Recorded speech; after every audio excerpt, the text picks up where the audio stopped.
Voice change কীভাবে করতে হয়। প্রথমত দেখো যে how to identify the active or passive sentences. Suppose voice change, এখানে হচ্ছে দেখো অ্যাক্টিভে subject plus verb plus other, এই স্ট্রাকচারে সেন্টেন্সটা তৈরি হয়। কিন্তু প্যাসিভের রুলস কী হয়, এটা সাধারণ রুলস বলছি, আমি প্রত্যেকটা টেন্সের বলছি না। ধরো না অ্যাক্টিভের একটা বেসিক রুলস, এটা প্যাসিভের একটা বেসিক রুলস। তাহলে কী হবে, প্রথমে তোমাকে বসাতে হবে অবজেক্ট, তারপর তোমাকে বসাতে হবে ভার্ব, তারপরে ভার্বের থার্ড ফর্ম, তারপর আদার্স যা আছে তোমাকে বসিয়ে দিতে হবে। এখানে একটা জিনিস মনে রাখতে হবে, এই যে অবজেক্ট, আমরা সেন্টেন্স কখনোই অবজেক্ট দিয়ে শুরু করতে পারি না, আমরা কখনো সেন্টেন্স অবজেক্ট ফর্মে শুরু করতে পারি না। আমরা একটা সেন্টেন্স শুরু করার জন্য সাবজেক্ট তো অবশ্যই, কিন্তু এখানে যে দেখো যে এই অবজেক্ট ফর্ম আছে না, আমি যে বলেছি এখানে অবজেক্ট দিয়ে সেন্টেন্স শুরু করতে হয়। তো অ্যাকচুয়ালি সেন্টেন্সটা অবজেক্ট দিয়ে শুরু হয়, কিন্তু শুরু করার সময় তার ফর্মটা যেটা হবে সেটা সাবজেক্টিভ ফর্ম হতে হবে অবজেক্টের। যেমন ধরে নাও যে হিম হচ্ছে অবজেক্টিভ ফর্ম, কিন্তু যদি এখানে আমাকে বসাতে হয় তাহলে হিমের পরিবর্তে আমাকে হি বসাতে হবে, কারণ হচ্ছে হি হচ্ছে সাবজেক্টিভ ফর্ম। তাহলে আমাদের প্রথমে অবজেক্ট, তাহলে হিটা যেমন এখানে ধরে নিতে হবে অবজেক্ট। কারণ যে এই যে প্যাসিভ ভয়েসে যেটা বলা হয় যে কর্তাকে এখানে উল্লেখ করা হয় না, সাবজেক্টকে এখানে উল্লেখ করা হয় না। যদি তুমি মনে হয় তাহলে বাই দিয়ে তোমাকে সাবজেক্ট লিখতে হবে, যদি খুব এসেনশিয়াল মনে হয়।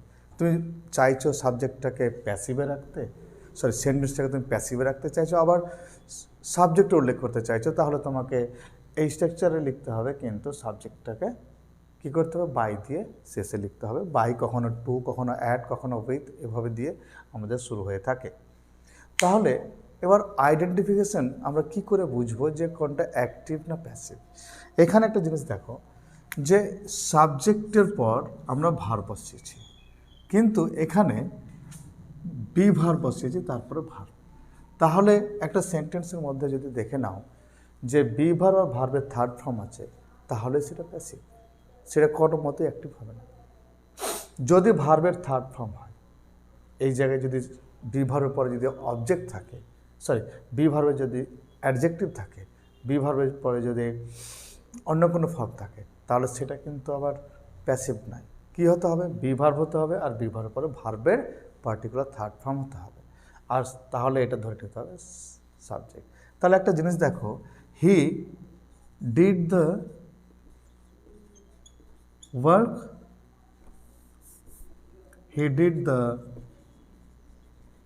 Work, and he was told।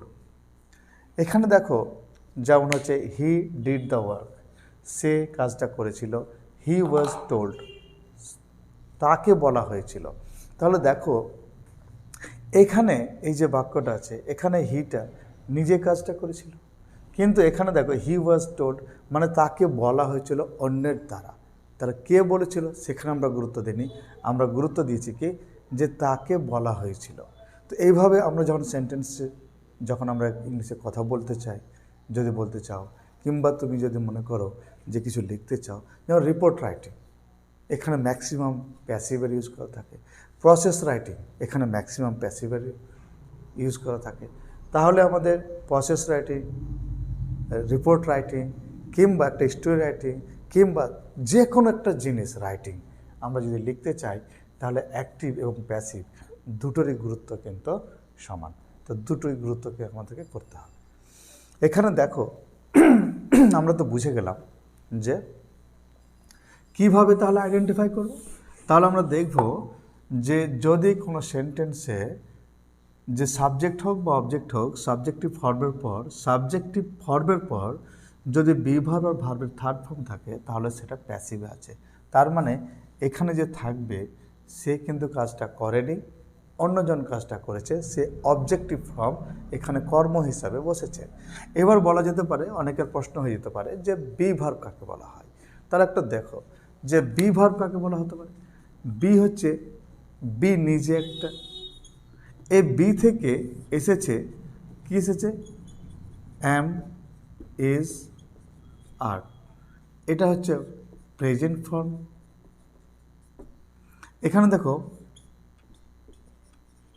Was R wire, এটা হচ্ছে পাস্ট ফর্ম। আর এখান থেকে দেখো আরেকটা এসেছে, এটা হচ্ছে বিন, এটা হচ্ছে past participle, past participle form. তাহলে এখানে যদি এবার ধরে নাও যে অ্যাক্টিভ থেকে যখন প্যাসিভ করতে যাবে, তো তোমাকে কি করতে হবে, অবজেক্টের পর তোমাকে বি ভার্ব বসাতে হবে, বি ভার্ব বসাতে হবে। তো বি ভার্ব তো একটা কোনো ওয়ার্ড নয়, শুধু বি বা অ্যাম বা ইজ বা আর নয়, টেন্স অনুযায়ী এরা পরিবর্তন হয়। প্রেজেন্টের জন্য অ্যামিজার, পাস্টের জন্য ওয়াজ ওয়্যার, আর ফিউচারের জন্য শ্যাল বি, উইল বি। আবার যদি হ্যাভ ভার্ব থাকে তো হ্যাভ বিন, হ্যাজ বিন। পাস্টে যদি থাকে তো হ্যাড বিন। মডাল ভার্ব যদি থাকে তো can be, could be, may be, might be, shall be, should be, will be, would be. এইভাবে তোমাদের জিনিসগুলো বসাতে হবে। যে একটা এক্সাম্পল দেওয়া যেতে পারে, যে ধরে নাও যে হি স দ্য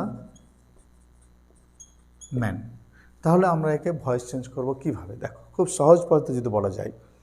তাহলে এটা প্রথমে তো আমাদেরকে আইডেন্টিফাই করতে হবে এটা অ্যাক্টিভ আছে না প্যাসিভ আছে। তো আমরা এখানে দেখতে পাচ্ছি অ্যাক্টিভ আছে, কেননা যে সাবজেক্টের পরে এখানে কোনো বি ভার্ব নেই, এখানে ভার্বের থার্ড ফর্ম নেই। তার মানে বি ভার্ব প্লাস ভার্বের থার্ড ফর্ম হলে প্যাসিভ হতো। এইবার আমরা এটাকে যদি প্যাসিভ করি তাহলে এই যে একটা ওয়ার্ড, এই ওয়ার্ডটা হচ্ছে অবজেক্ট, এটা হচ্ছে ভার্ব, আর এটা হচ্ছে সাবজেক্ট। তবে আরেকটা কথা বলা যেতে পারে যে অবজেক্ট বের কিভাবে করবে। আমরা তো এখানে দেখলাম যে কোনো শব্দ নেই, তাহলে অবজেক্ট আছে।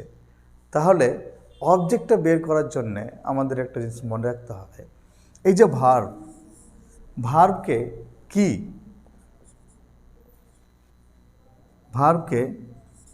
কি বা কাকে দিয়ে প্রশ্ন করলে, তো ভার্বকে কি বা কাকে দিয়ে প্রশ্ন করলে যে উত্তরটি পাওয়া যায় তাকে বলা হচ্ছে অবজেক্ট। তাহলে আমরা এখানে প্রশ্ন করে দেখি, হি স দ্য ম্যান, সে কাকে দেখেছিল, তো উত্তরটা আছে দ্য ম্যান, তো তাহলে দ্য ম্যানটা হচ্ছে অবজেক্ট। তাহলে এটা ম্যানটাও পরে আছে, অবজেক্টটা পরে আছে। এবার যদি মনে হয় যে লোকটিকে এটার মানে হচ্ছে সে লোকটিকে দেখেছিল, কিন্তু এটার যদি এভাবে করা যায় যে লোকটিকে দেখা গিয়েছিল, এরকম যদি ইংলিশে বাংলাতে বলতে হয়, তার মানে প্যাসিভে করতে হবে। যদি প্যাসিভে করো তাহলে প্রথমে রুলস অনুযায়ী আমরা কি করব, প্রথমেই দ্য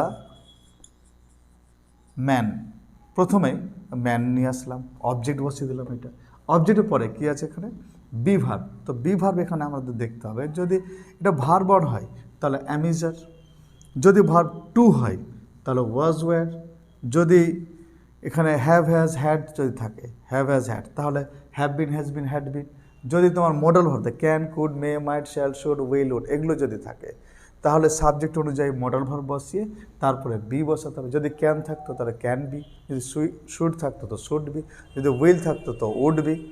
এইভাবে তোমার এখানে কিন্তু বসানো যায়। এবার দেখো দ্য ম্যান, তাহলে ভার্ব টু আছে, তাহলে অবভিয়াসলি এখানে ওয়াজ বা ওয়্যার বসাতে হবে।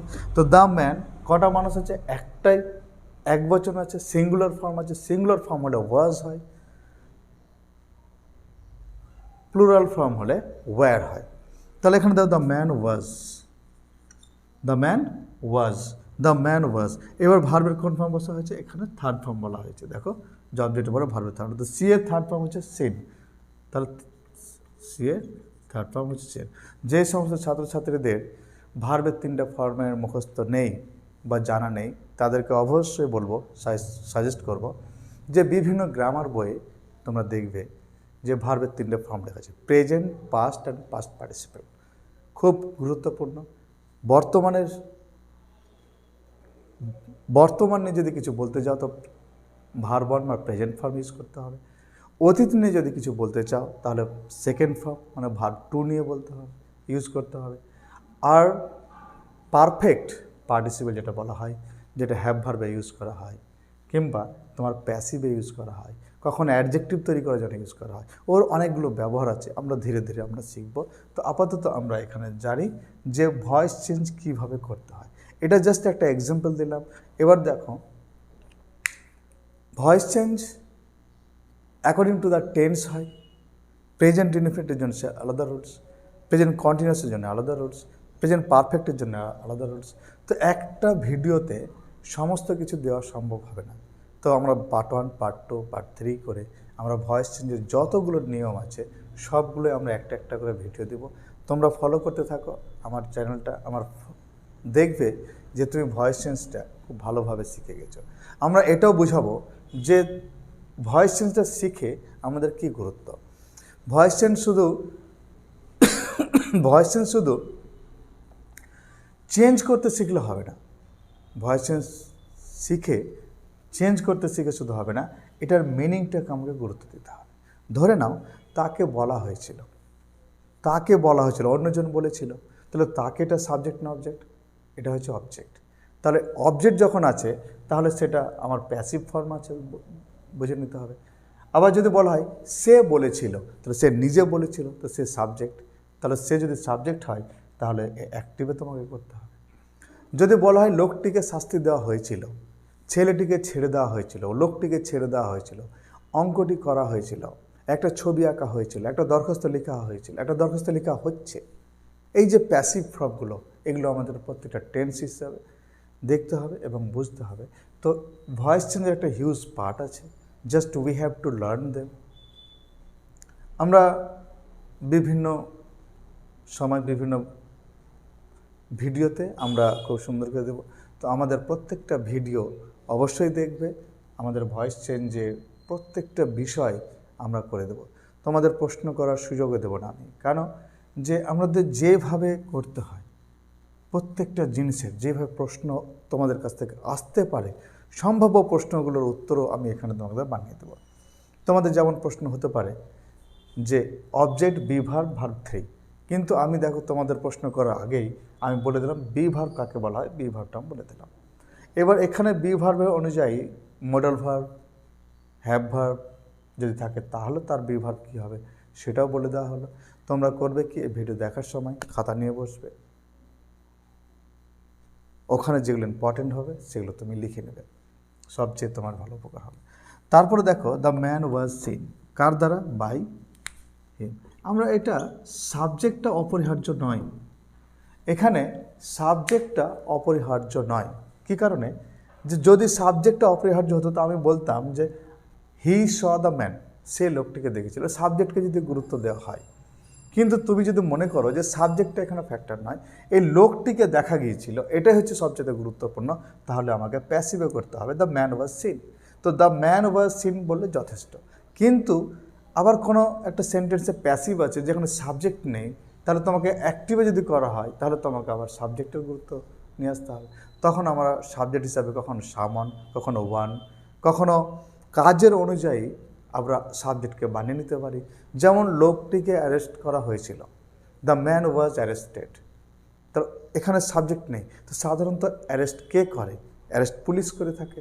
তাহলে আমরা এখানে the police arrested the thief, the police arrested the man, আমরা এইভাবে আমরা সাবজেক্টটা তৈরি করতে পারি। আর টেন্স অনুযায়ী কীভাবে ভয়েস চেঞ্জ করতে হয় সেটা আমি বুঝিয়ে দেবো, আর খুব শর্টকাটেই হবে, তোমাদের বেশি কিছু ঝামেলা থাকবে না ভয়েস চেঞ্জ শেখার জন্য। তো আজকের মতো আমরা এখান থেকে ভিডিও